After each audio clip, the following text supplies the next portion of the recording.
एक बार की बात है, एक छोटा बच्चा अपनी माँ के साथ बाजार गया। गर्मियों की एक दोपहर थी, हल्की हवा चल रही थी और चारों ओर चहल पहल थी। माँ और बेटा पास की एक किराने की दुकान पर रुके, जहां उनकी रोजमर्रा की चीजें मिलती थीं। आटा, चावल, तेल और कुछ सब्जियां को। बच्चा उत्साह में इधर उधर देख रहा था, कभी खिलौनों की तरफ, कभी रंग बिरंगी टॉफियों की तरफ।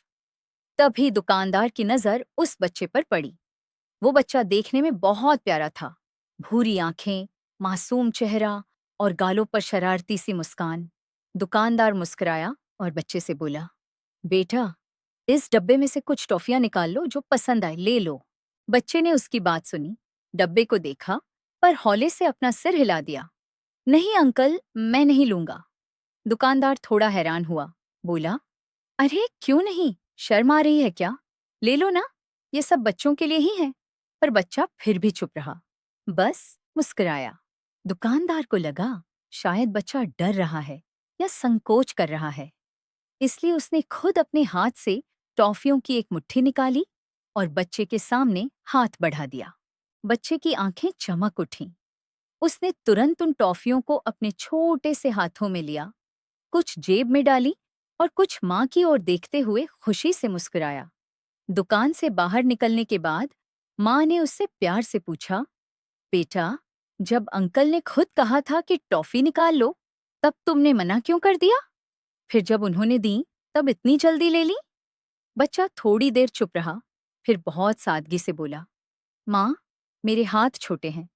अगर मैं खुद निकालता तो थोड़ी सी ही टॉफी आती, लेकिन अंकल के हाथ बड़े थे, उन्होंने दी तो ज्यादा टॉफियां मिलीं। माँ कुछ पल के लिए चुप हो गई। उस मासूम से जवाब में एक गहरा जीवन का सच छिपा था। कहानी यहीं खत्म नहीं होती। घर लौटते समय माँ बार बार उस जवाब को सोचती रही। उस छोटे से बच्चे की मासूम समझ ने उसे एक बहुत बड़ा सबक सिखा दिया था। हम अक्सर भगवान से सवाल करते हैं, हे भगवान, हमें कब मिलेगा? हमें क्यों नहीं मिल रहा? हम इतने मेहनत करते हैं, फिर भी क्यों नहीं आता फल? हम सबकी ये स्वाभाविक जिज्ञासाएं हैं। लेकिन इस बच्चे की तरह अगर हम भी समझ जाएं कि ईश्वर के हाथ हमसे कहीं बड़े हैं, तो शायद हमारी और अधीरता कम हो जाए।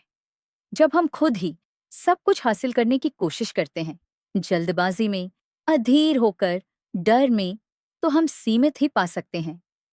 लेकिन जब हम थोड़ा धैर्य रखते हैं, भरोसा रखते हैं कि जो हमें देना चाहता है, वह हमारे लिए सबसे अच्छा चुनेगा और देगा, तब हमें वो मिलता है जो हमारी कल्पना से भी अधिक होता है। इस कहानी से हमें सीख मिलती है कि हर चीज को खुद करने की जिद जरूरी नहीं होती। जीवन में कई बार थोड़ा इंतजार, थोड़ा संयम और ईश्वर पर विश्वास ही हमें ज्यादा और बेहतर देता है। उसकी योजनाएं हमारी सोच से बड़ी हैं और उसका देना हमारी कल्पनाओं से भी ज्यादा है।